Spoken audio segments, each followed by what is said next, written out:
right, we're here today with Study Maryland's Anna Wise, and she's going to tell us a little bit more about USA, a study destination, a new national consortium to represent the needs of the various state consortia in the United States that already exist and those that are yet to be developed.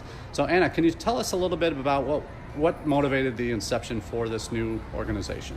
Absolutely. So the first thing was about this time last year. So at last year's NAFSA, both Study Maryland and Study Alabama were independently trying to compile lists of the different various study states. We realized that there's no real way, or there was at that time, no real way to share how many study states were in existence, how are we able to communicate with each other.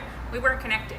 So both Study Alabama, Jim Ellis specifically, and Study Maryland, myself specifically, were working at NAFSA last year to try and compile lists of study staters to get them together to join a listserv.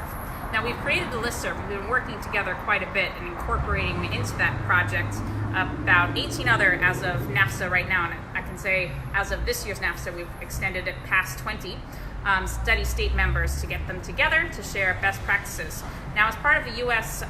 Commercial Services Education Stakeholder Roundtables, we got to know a lot of our colleagues from other study state consortia, and we realized there's a lot of really great work being done, but we're not necessarily aware of it because we're not talking to each other.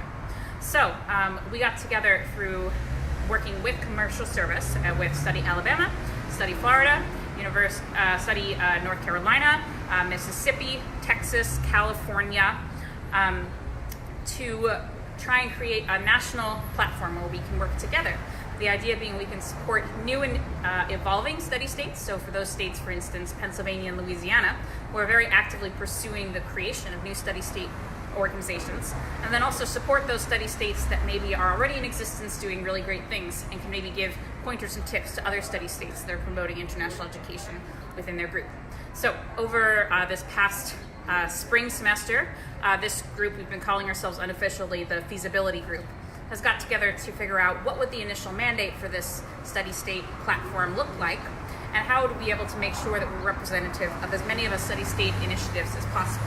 So as of this point, we've incorporated, we're very glad to say it's been incorporated within the state of Maryland, but we are moving forward to create the national platform of USA, a study destination, our new 501c3, and we are now moving forward to try and make sure that we are incorporating all of the various study state members. We're doing that through a variety of different strategies.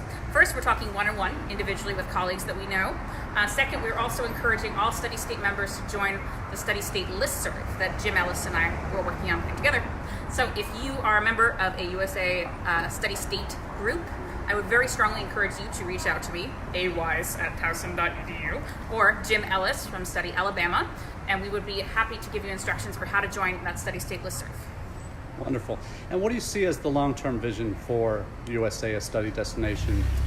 So one of the things that really makes us unique is that we work with our local state legislatures to make sure that we are creating the best possible environment for international education support on a state level.